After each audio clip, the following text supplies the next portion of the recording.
Today we are having the privilege of having Mr. Tam, the founder of Thumbprints Utd Sdn Bhd, to be with us today. In fact, I met Mr. Tam very long time ago. I'm not sure whether he remembers me. Why I want to invite him, because he has a very good value in terms of management, personal. I don't want to talk much. Welcome, Mr. Tam, to our podcast, Kanyin Open Book. Thank you very much for inviting me. Yeah, Adrian, it's a privilege for me to share. Our privilege. Yeah, hopefully people can learn something. Definitely will. Instead of asking you the normal question, how you started, your business, I'll put that at the end of this podcast. Okay. And I find it very inspiring, very good values of you, because the succession plan of Thumbprint. Because I think that most of our Malaysian SMEs is facing the difficulty of succession plan, meaning that if they are kids, they should give to the kids, or they should give it to able professional managers. But now, because Mr. Lim, I met Mr. Lim way back in 1998.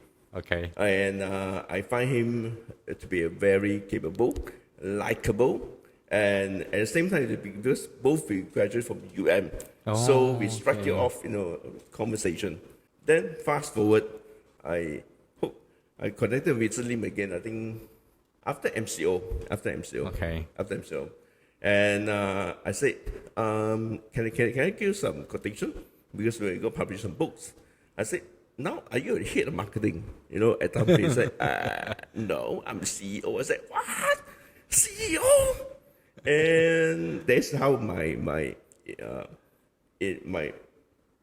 find it's very new. So can you share about succession plan of yours? I think, first of all, most of us, not only Malaysia, I think worldwide, people would normally, the founder would pass on the management or the business to their children. Well, I've seen so many families passing on to their children. Then it create unhappiness among the senior managers. Okay. Why? Because, kids, your children, they are not in that industry, and then they go for further studies, and suddenly when they jump into the industry, they do not have hands-on experiences, knowledge. Yet, when they come in, they will take like top management, right? So it will create a lot of unhappiness among the senior staff, and then you will see that senior staff will leave the company. So you actually lost a lot of talents that you built up over the years. So that is a great loss. What I thought was, well, I started with nothing, and so my kids can also go into other profession. If they were to work for other people, is well and good, right? But the people who has been with us, for many years, and they have gained, expertise in the field, they are already familiar with the business. If I want to pass the business, I should be passing to them, for continuous success, right? But rather than you pass to somebody new to the business, the rate of failure is higher.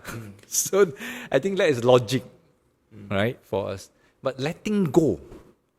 Letting go of something that you have built yourself to a colleague. Yep. Yeah. So that is like not normal. So not normal. But we also think that, if people who has already worked with you together, and they has contributed to the business, the success of the business, they should be the one who benefits from the fruits of their labor. All right. Correct?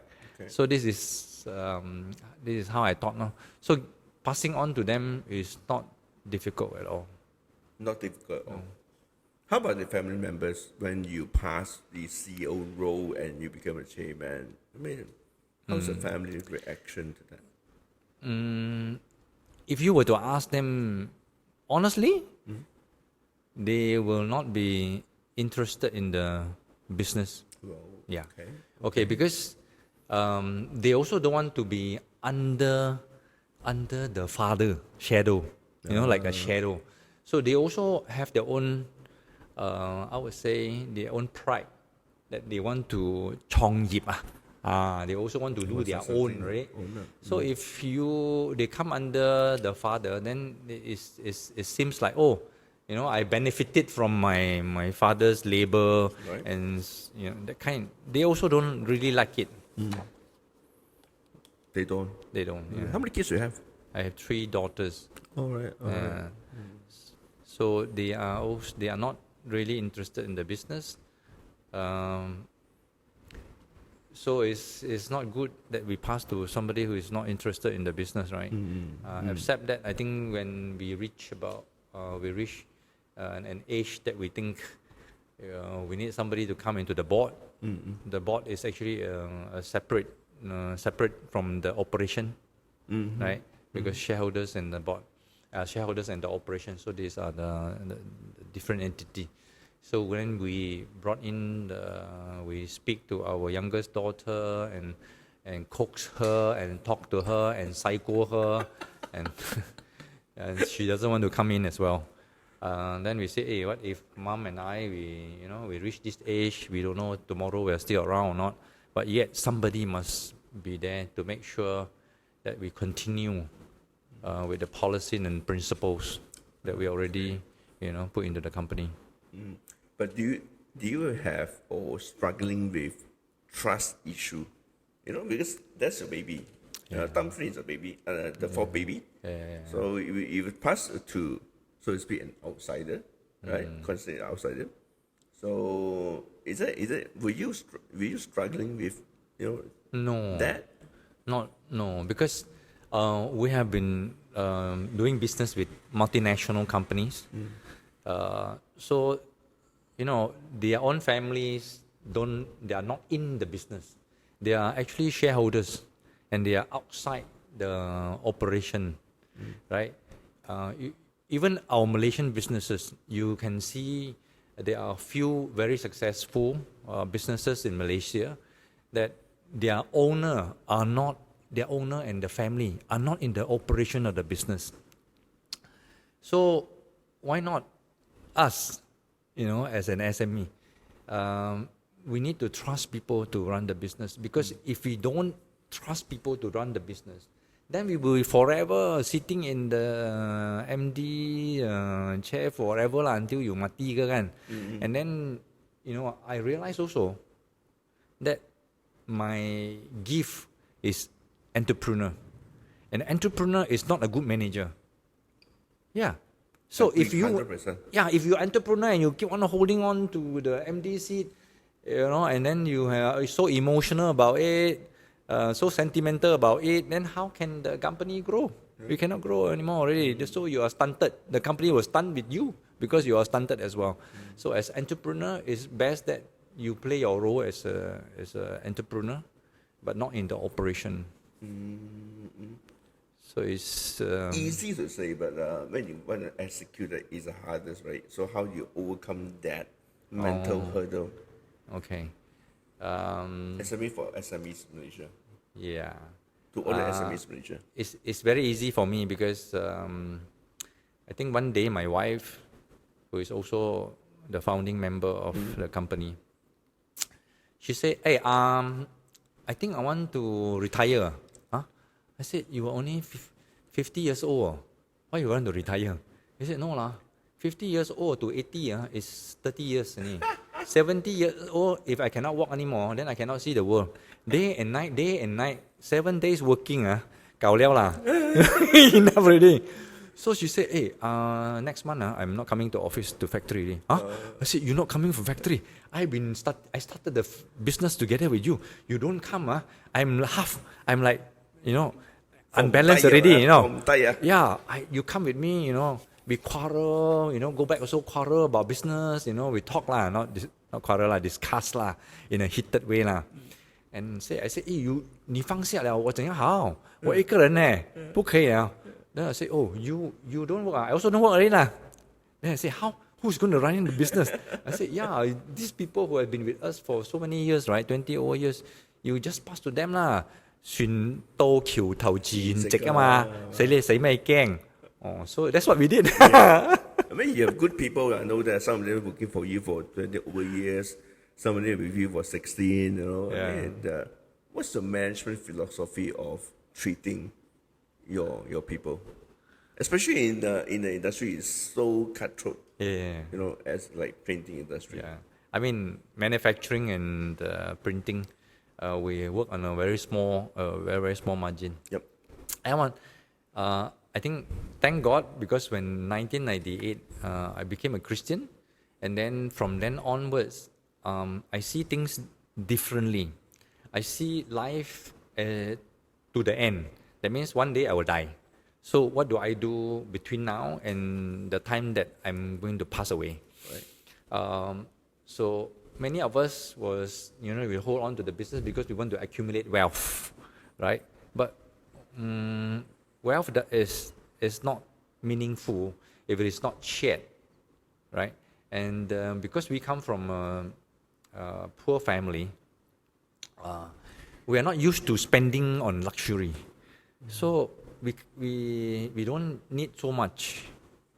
Then I say, hey, why don't we share it, with our colleagues and staff? That's the hardest part, right? Yeah, so that's how when we started to give what do you call this? We convert our company to community enterprise. We have to share, we have to share the profits of the company with our staff. Of course, now they call it productivity linked wage systems, which is about what we are doing. But giving away is very difficult. It is the most difficult. But we're very happy because I think when we see people share the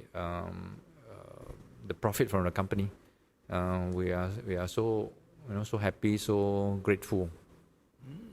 That is the philosophy that people is very difficult, very, very, very difficult to do. It sounds very good, it sounds very nice, but it's very, very difficult to do. Yeah, on paper it sounds like a theory. It sounds nice. Sounds nice. On the like management lessons, Yeah. So, just curious is how do you look for a successor? What kind of traits in a successor they're looking? In fact, how many years for you to find Mr. Lim as a successor? Well, he came in fresh from school. Okay. And then when he took over as a head of the company, he was already 20 over years with the company. So I think the first thing is trust, the integrity part. So that is the most important thing for us. Of course, then after that you can say talent and loyalty. So we have a culture in the company because since 1998 when I became a Christian, the first thing that I did was we will never give bribe anymore. Okay.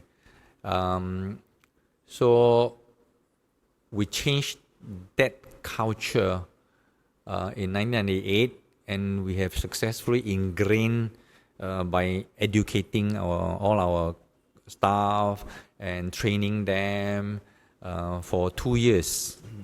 Then after that, they get used to this new culture of zero corruption, not giving. So to develop a new culture, we have to show by example. Even though sometimes it is very difficult.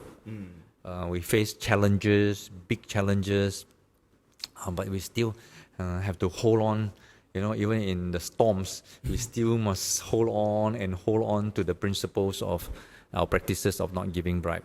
So because of that, then we have to follow the law, follow the rules of everything that is laid out in Malaysia. And because of that, our colleagues start to see that we actually, have to do what it is right. So doing what is right means integrity. It is, you can build that on as become trust among the colleagues. Yeah. So that part, that culture is a very, very healthy culture. And in that culture, even though we are not perfect, we will never be perfect. But at least when we say something, our colleagues will know that we will do it. Maybe you can explain, give more example of no bribery, no corruption practice in Thumbprint. Okay, I tell you a story, okay? Oh, we like stories. Yeah, so there was this. So when I gather all the head of department together in 98, and I say, "Oi, from today onwards, we're not going to give money, bribe at all." Okay? So of course there were a lot of noises lah. No sales, a lot of noises lah. No sales lah. We don't give. How can we get sales? Macam-macam lah. So I said, so sorry lah. If you want to give, give from your own pocket. We are not going to give. So that was the reactions. But I said no, we will not from today onward. So there was one day, our lorry drivers come to me and say, "Hey boss, itu supervisor cakap sekarang tak boleh bagi itu RM50 lagi kah?" So I say, "Yeah, tak boleh bagi lagi." Macam mana ni? Lori mau pergi test tau ni hari. Mau pergi test, mesti mau taruh itu RM50. I said, "No, Sing, tak boleh bagi lagi sekarang." "Bos, lu banyak gila punya orang. Lu bodoh punya. RM50 saja mah, apa hal?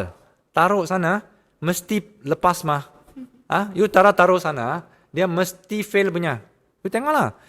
Sudah fail, nanti you lagi mau sewa lori. Satu hari sewa lori RM80. Itu RM50 kasih. Ini lagi sewa lori RM80. Sendiri punya lori pun tak boleh pakai." So I said, "Sing, tak boleh. Mulai ni hari, you tak boleh kasih lagi.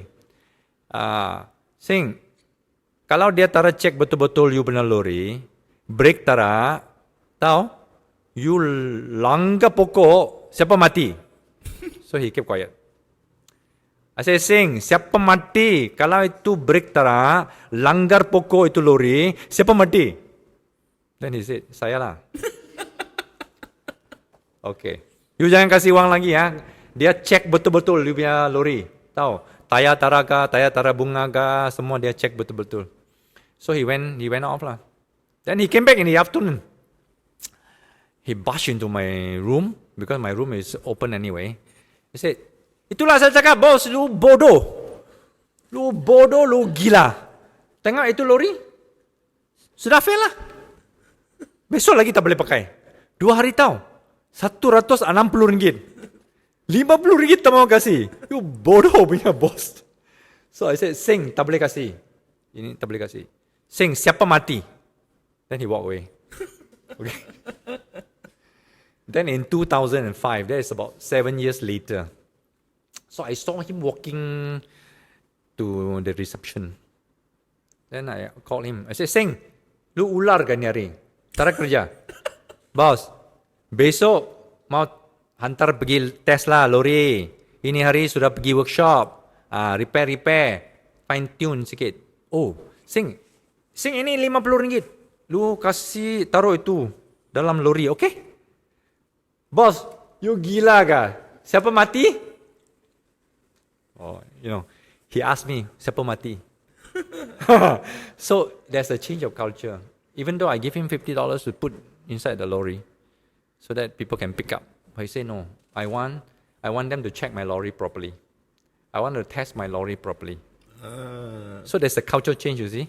In the beginning, he said, "No, put $50, then they will pass my lorry." Okay. 7 years later, he said, no, I'm not going to put the 50 ringgit so that they will check my lorry thoroughly. Anything wrong with my lorry, they will fail me. Oh, that thing is still with you after 7 years. After Yeah. calling you stupid. So he worked until he retired. I think he retired Good person. 58 or something like that. Yeah.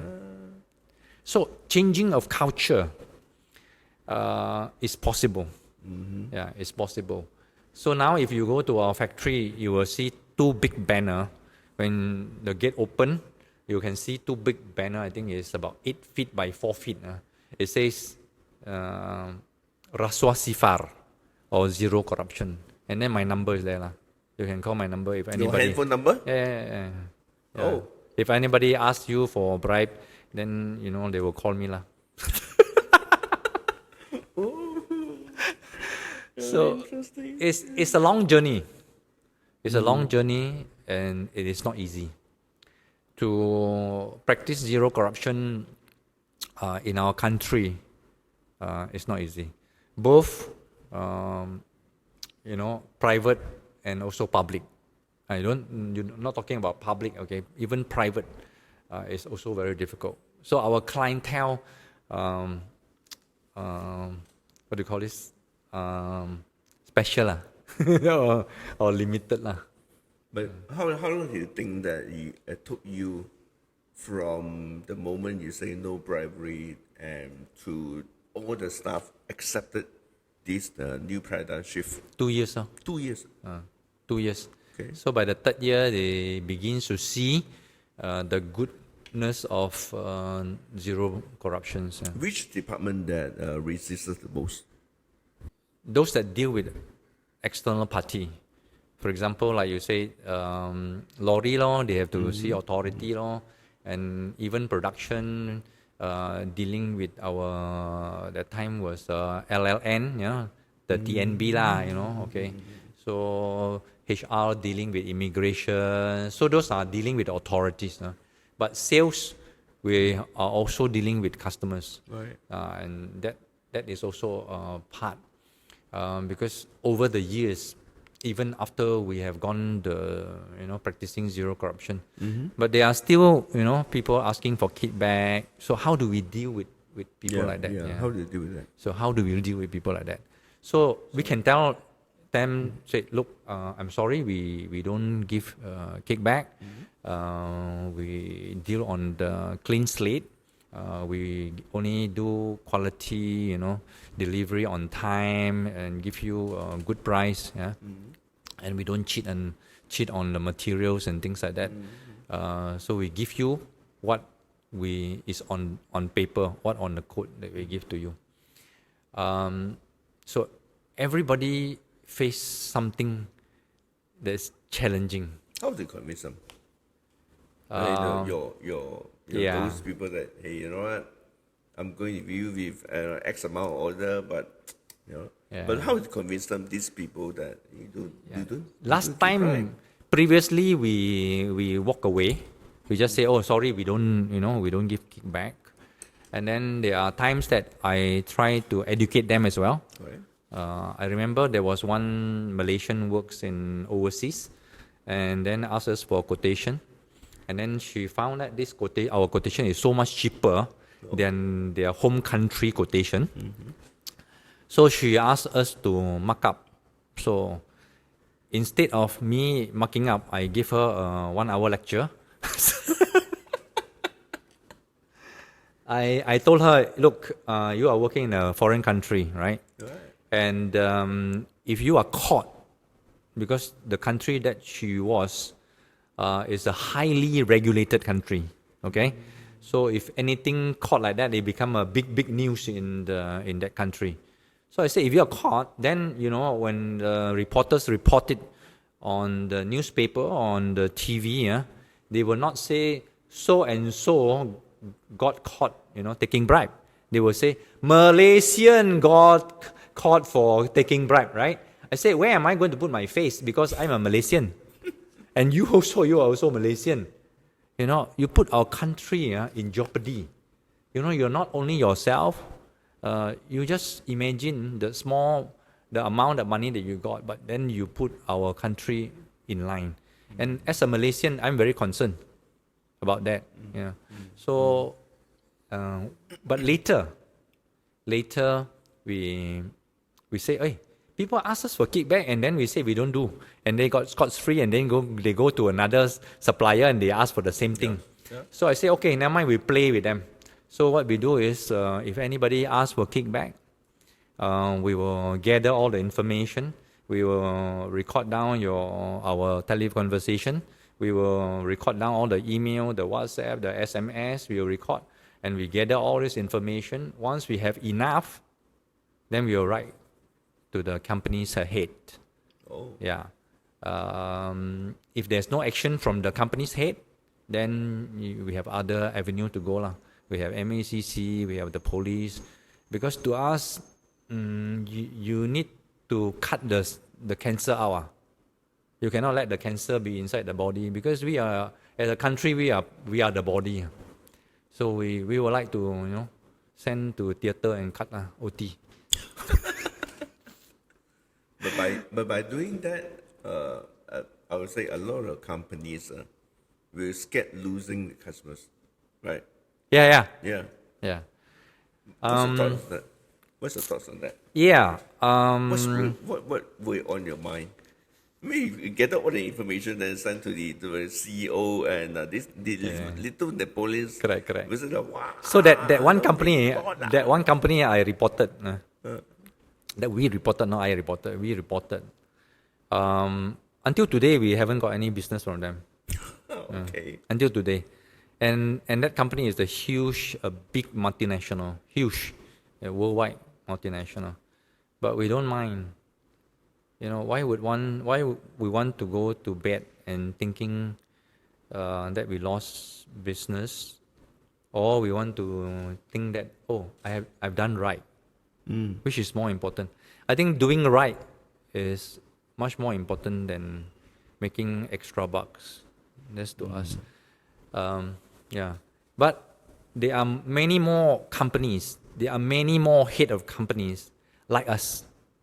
Yeah, they like us. I tell you, they really love us. I remember when I was on the radio interview on BFM, and then when I reached back to office, and my sales people come and rush to me and say, hey, do you know, just now there's this big bank call us, Huh? Why? They asked us whether we are in business with them. I said, why? Because they heard you on the BFM. Now they say they want to do business with us, so that they can, they are sure that their people are not entrenched in these practices. Yeah, that was one, and then there was another one. That this is a huge company in Asia Pacific, and the chairman called me up personally, and he says, "Mr. Tam, are you in the factory?" I said, "Yeah." I said, "Why?" "I want to come to your factory." So he came. He came with his driver park, and then he went around the factory together with me. And then I said, "Okay, let's go to the conference room to talk." Then when he sat down, he said, "Okay, we'll do business." So that we do business with them. Till now. Yeah, so there are people who like our practices. Hey, who don't like to deal with supplier or having associate that is truthful, that that don't give bribe to their staff. Transparent. Yeah, transparent. Because if leakages happen in the company, it will cause financial trouble to that particular company. Yeah. So if even a healthy company, if it's mismanaged, the company will also go bankrupt. Yep. Right? True. So people like us. But I know that you have a. I'm not sure this is a department or platform, but I find it mind blowing though. You have a platform called whistleblowing. Oh, yeah. Right. Can you tell me more about that? So whistleblowing is that a platform? Yeah, it's part of our corporate integrity system that we put in place I think in the I think it's 2011, if I'm not mistaken, working together with Transparency International Malaysia, we set up the first corporate integrity system. At that time, I think for SME, it was the first, I think, in the world. What year was that? I can't remember now. I think it's 2011, if I'm not mistaken. Yeah. So then, in this CIS system or TICIS, we must have whistleblowing so that people can feedback to us if any of our staff is on the take, or that, you know, if we are giving to external party. At first, it was me. You know, my number is there. You know, people can call me. But later, when we implemented ISO 37001 anti-bribery management system, it is a committee who will take feedback and then they evaluate. Then they will make decision on it, and then they will recommend to the board of directors what are the action to be taken. Because even though we have been having these zero corruption practices since 1998, we actually have caught a few of our staff on the take. So it's very serious. We normally will sack them or report them to the police. Oh, that's serious. Okay. Just wondering, I mean, printing industry now, I would say is quite competitive, right? So how does your company stay above and still being competitive among other players? Yeah. I thank God for these zero corruption practices because it is like a seed in the company that has grown a very good tree, a healthy tree. So healthy tree means the healthy culture. So since we cannot give kickback, but yet we still have to get businesses. Yep. So our focus is on a few things. Yep. We have to give very good quality. We have to give very good service. And then we must also watch over our price. Okay? So our cost and all that, we have to watch over it. And then we have to be also very innovative. Innovative. Yeah, and creative. Okay. So why should I give to you? You are the same as the other guy also. You know, so we have to be creative in coming out with new ideas. That somehow has keep us going. And then when we have new MD, when they take over the company, so they also work much harder because of the trust that the company have on them. Right. So since I left the operation, the company actually has grown 200%. Okay, so because they work harder than me, they are smarter than me. Okay. Which year you officially left the operation? 20. Yeah, it's a long time ago. I think it's 2012. 2012. Okay. Yeah, it was about 11, 12 years ago. Okay. So when I was there, you know, then when I passed on to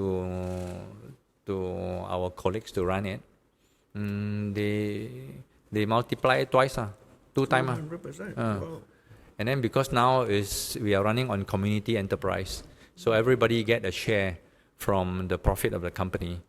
So they treat the company, they treat every job like their own.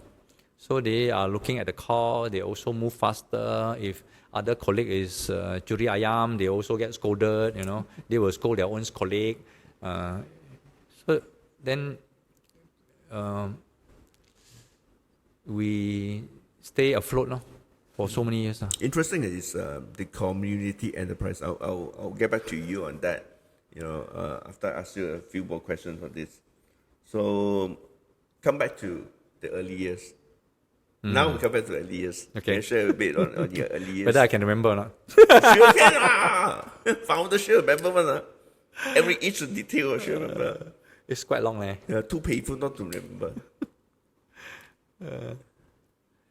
We started the business, me, my wife, my brother, and also my brother-in-law. Which year was that?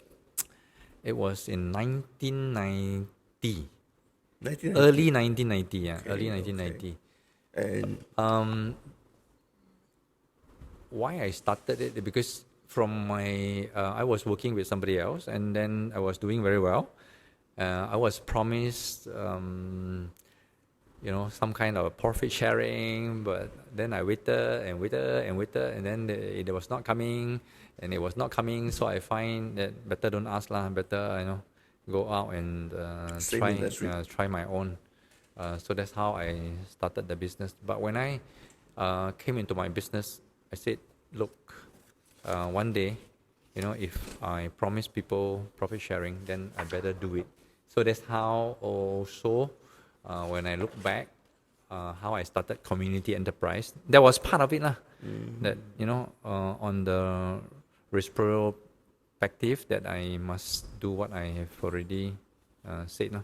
1990. So, but when you started, it was quite bare lah. We have I have nothing. this picture of you, Oh yeah. right? So Yeah. it started as Print Techniques, right? Yes. Yeah. Yeah. In a one shop lot. Correct. We started one shop lots under Print Techniques. You can show the camera. Can you show the Yeah. camera?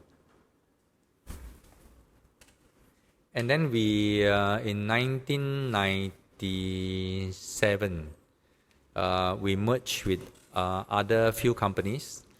I think we, something like you say, sold the company and merged with other companies. You bought over. No, we sold. We sold, merged with other companies. And it's supposed to go for public listing. But then it doesn't materialize because it was a downturn in 1998. Right, okay. But we have an exit clause in the agreement.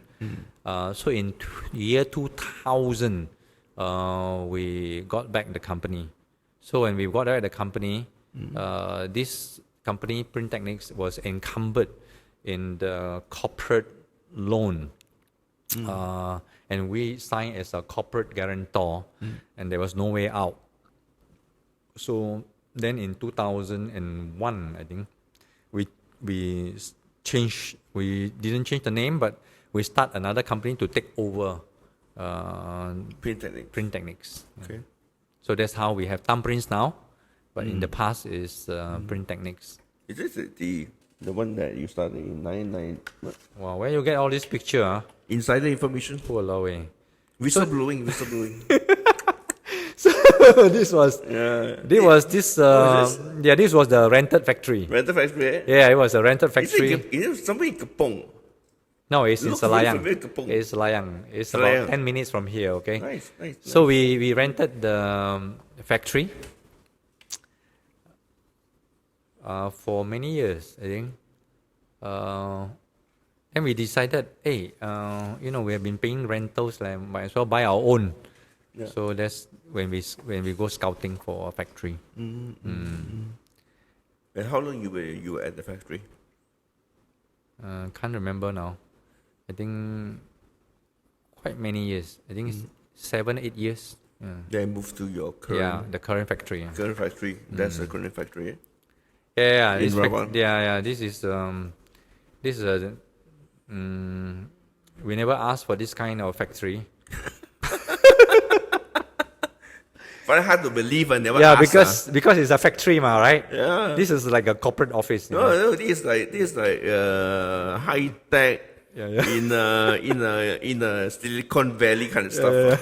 Correct. Because I still remember when Mr. Lim approached me way back in 1998. I was working for MA Malaysia, So I still remember that you were operating at Selayang. Yeah, the old Then factory. later he said, "Oh, you moved to Rawang." I said, "What, Rawang?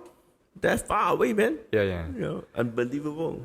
Yeah. But congratulations. Thank you very much. Yeah. So the factory also another story, but I will tell you another day. Another podcast, right? Another podcast. It's a very, very, very long story. Yeah. Okay. So, right. I also got some insider information that I need to ask you for you to confirm with me, because when I know Mr. Lim. Mr. Lim told me it's in a hush way. I say don't tell my chairman. You were driving a Nissan Sentra, red Nissan Sentra. Okay. For what? 6 years. Okay. Right? Yeah. And that is you did not want to change cars. No. Then I changed to a Perodua Beza. That's classic. Yeah. Yeah, that's classic. A Perodua Beza, a Yeah. red one. And then for another 7 years. Yeah. And now you're driving a Toyota Cross. You also know. Insider information, all right? Yeah, somebody misunderstood me. Okay, somebody misunderstood me. So you know who is that? Yeah. Okay, one day I was, as What's a on your mind? as a Christian, I was praying and praying. I mean, I say, hey, times to change car. So I say, what car should I change? you're driving a And- Nissan Sentra. Then. Yeah, before that, no, Sentra is my wife, so I was driving a Mercedes. So I was thinking, what car to buy? What car should I change? Then thoughts came in, They said, anybody can drive luxury car. Anybody. Yeah, man. Yeah. I mean, any bosses who have money, or bank willing to loan to them, can drive a luxury car. True. Okay. Yeah. But for a boss to drive a Beza, not many people can. Oh, I said, wow, that's humility. Oh yeah, really? So you fake it or you really do it? So I told my friend, I said, hey, I'm going to change to a Beza. Oh, 一傻咩？而咩條街嘅？一輸入 Beza 嘅摔嘅，哎喲，好危險啊！一衝差而試更嘅。I said, oh really? I said, so many people die Beza, never die also. It's a So- Malaysian made in Malaysian product, ma. Yeah, so I was adamant, and then even my family members, my children, they said that you cuckoo, you went crazy. I said no, I'm going to buy. So when I bought and the car came, they were very surprised. Parked in the car, parked in my house. They said, oh, Dad, I cannot think of it lah. I said you have to come into my car anyway. But it's quite spacious car though. For Yeah, I'm surprised that 5-person. Yeah. Yeah, I'm very surprised that the boot is so huge. Yep. And then it was, it can do 20, I tried out 25 kilometers per liter. It's very, very good. Okay, so then when I got, talking is easy, right? When driving it is so difficult. So difficult.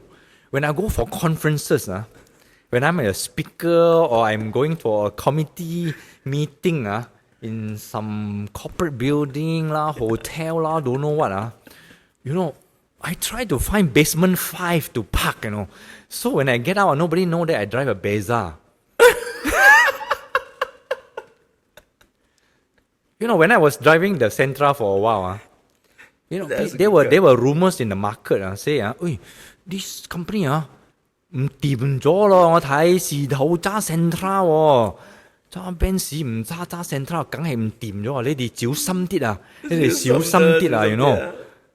So yeah, it was quite, I don't know, like you are also a man, right? That ego, Yeah. the pride, ego,有行家drive Benz, Volvo 啦 BM, Lexus 乜針啦，最少咪一個 Porsche Volkswagen 係咪最少啊？啱冇？哇！你揸 Pesa 喎，你掂唔掂啊？你大佬 Benz 都係 B Benz 都係 B。There's a saying. There's a saying in business. There's a saying in business I heard. This is very, very, very true. If you're important, people wait for you. You don't need to drive Ferrari that fast. People wait for you, right? Even important. But now you know that I changed to a cross, right? Insider information. Yeah, you are very good in that. Yeah. And when I start to drive the cross, I miss my Beza. I really miss it. I really miss it. I thought Toyota was better than Beza. I really miss it. You know why? When I get used to driving the Beza, I can park my car anywhere, Anywhere. I mean, it's a parking lot, parking lot. I can park far, I can park under the tree, I can park somewhere far away. I don't care. People steal lah. Correct or not? Leceh Insurance claim lah, ngamo.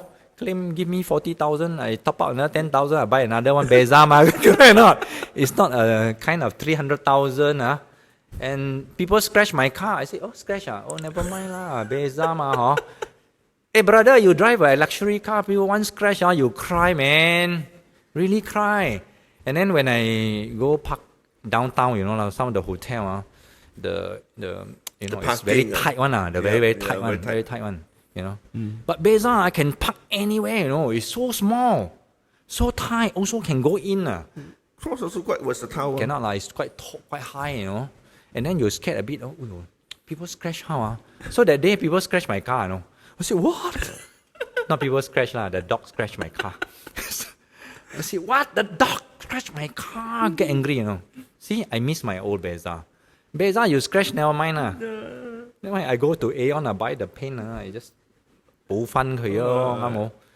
So, you get used to it. And then my wife always, my wife Chinese add I'm banana. Really? Yeah, she tell me 人到无求，品质高. You know what I mean? When you reach a stage where you have no one, W-A-N, then your character is higher than normal. When you have no one, see? Let me ask you this. Hey, you got a lot of insight. Huh? You don't surprise me with another question. No more insight. No more insight. That's it. Only three. But I did a lot of digging works with some of your colleagues. All right. So, because before the podcast started, we talked about publishing industry, and it's also quite interlinked and intertwined with printing. Yeah, my business. Yeah. So, what your take on publishing industry? That's a very, very difficult question because you're asking me to gaze into a crystal ball, man. I mean, looking into the future. Drawing from the past, of course, there are ups and downs. There are also very scary moments. Like, for example, people were talking about digitalizing publishing books and all that. E-books. Yeah, e-books. But it has gathered some ground. Yeah, okay. It has gathered some ground. So now we have multiple media instead of one or two media. But then publishing is still surviving. Yeah, and printing is still going on. Maybe people will have more choices when they do publishing. They can either go into e-book or they can actually have a physical book. So that reduces the amount of books printed. Right. But I see, as publishing, I see people still need to publish, whether it's online book or it's an e-book or physical book, right? Mm-hmm. So for you, I think it's safe. As for us in the printing business, we have to go and find a new avenue for books, for example. So last year I was involved in a book printing. Yeah. Is textbook. Textbook. Yeah. Okay. So of course I don't do textbook here locally. Yeah. because of lah, and so it has to be overseas, but it's very challenging, very risky, very risky and very challenging because you may not get paid for it. But I think you, as a businessman, you take risks. You take risks. And then we also 轉行啦。轉行 means not 轉去另外一個行業啦 but actually go into other products within the printing industries. Okay. So what do you see printing industry, in the next 5 to 10 years? What kind? Because you mentioned about innovation, creativity. So what's your take on that? We have to be very specific on what is sustainable and what is not sustainable, what will be disrupted and what will continue to be in the same format. So we focus on things that we think it is sustainable, which is still needed 10 years, 20 years down the road. So that is our focus at this moment. So we need to evolve, change and evolve. We cannot still do what we used to do, but moving on to new things, learn new skill, learn new talent, new products. It's a new, we have to evolve lah. 你愛生存啊，冇辦法㗎咯。變，冇辦法啊。So we have seen examples. We walk around, we see people. Some people close down already. Then we say, why these people close down already? Then we learn from them.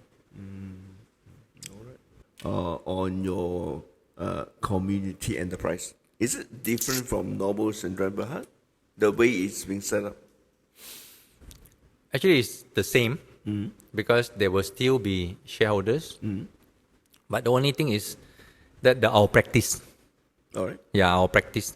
How do you remunerate your colleagues? Okay. So of course, the conventional way is you have a salary, you have your overtime, and you have your allowances, and then you have your year-end bonus. Okay, so that was the conventional one. But here, a community enterprise means is managed by the employee for the employees. Yeah, managed by employee for employee. That means 你哋賺錢咪自己分啦。點樣分 ？Then we have to have a system. 點樣分？唔可以亂嚟啊！it must be always on productivity link. Okay, let's say for example we are here, 7 of us, right? 8 of us, we are working in the company, right? And then 你勤力嘅，哇！你好勤力嘅，哇！你好精叻嘅，禮拜都做埋工嘅，咁樣佢哋去外國揾錢翻嚟嘅，咁你又唔做工嘅，你又唔做工嘅，我又同你好朋友咁樣係咪？你出邊燒煙，我又出邊燒煙咁樣係咪？So 點樣分？冇理由分俾我哋㗎，啱冇？梗係啊。So we must have a KPI 咯，Key Performance Index 咯。勤力嘅攞多啲咯 ，hit target嘅成日咪攞多啲咯，啱冇？我哋兩條友仔咪冇得攞咯，零雞蛋啊，真嘅零雞蛋啊 ，zero，really get zero one。要你成日冇嚟啦，冇嚟做工啦，annual leave 用到晒咗啦 ，unpaid leave 就用到晒咗啦 ，and then MC 用到晒啦，60日都冇晒咗㗎啦，知道冇 ？and then 成日你嗰啲 appraiser 啊又差到咩㗎係咪？then 你又成日中 customer quality complaint 啊，internal quality complaint 啊，我哋有好多 measurement 嘅。你咪零雞蛋咯，你同我兩條友仔零雞蛋咯。因成日你叫我做工又睇電話嘅，咁工作行咗咯，行錯咗，死啦！所以我哋兩條友仔咪冇咯。嗰啲做工正經嘅做好嘅，什麼有咯，like that 咯。So good practice. So we give monthly, we give quarterly, we give 6 monthly, like that 咯。It have to still refine. The latest refine was only this week. Yeah, this week. Because you had to fine tune. The latest one fine tune was you cannot take more than 7 days above your unpaid leave or 9 days above your unpaid leave. For example, I'm entitled to say 6 days Okay, but I took 15 days. 你咪剩低50%先咯。有攞啊，攞50%先咯。人哋攞千幾溝，我咪攞800溝。OK， 如果你再攞多啲 unpaid leave 咪零雞蛋咯。So because you don't come to work, right? You frivolous all every day come to work punch card, right? Then the two of us suka hilang, suka hilang. You know, it's unfair to them.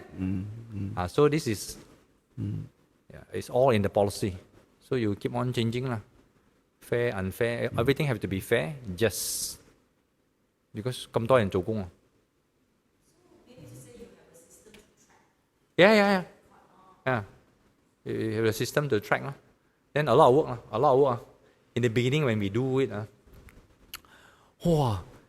做咩事你做呢啲咁嘅嘢嘅 ？collect information 嘢都要填 form 啊！ You know, very difficult because you need to collect my data. MC all track, you know, don't come so track, IQC so track, customer complaint so track to your record 啊，你個 personal file。somehow I track 啊。邊個做嘅咧 ？HR。佢 department head 咯。department head 啦。係啊，去 track 啊。哇！department head 咪好多工啊，先嗰陣時。喂，我嘅工唔係做呢個嘢嘅喎。So you need to collect 啊。Of course nowadays they delegate to somebody else 啊。So because you need data. Even the data now also is still not so accurate. Yeah. So if we can, we will want to, you know, what do you call this? Use a computer. Put in the system, computer system. That's what we are doing now. Maybe next time use AI lah. But I don't know what's AI anyway. Artificial intelligence. I can use Bud AI, 什麼叫咩個 ChatGPT 4幾好用㗎吧 Alright. Any question for Flo? Hey, Mr. Tam, thank you very much for your time today. Thank you very much. You're welcome. I think we recorded after 30 years the last time. Yeah, many years. Yeah, many years ago, and it's a pleasure. Thank you very much. It's a pleasure. From your community service enterprise and your experience. And I think most important take from this is today you give a lot of free advertisement to Beza. Buy Beza and buy Dota Cross. Thank you. Thank you very much. Yep. Nice meeting.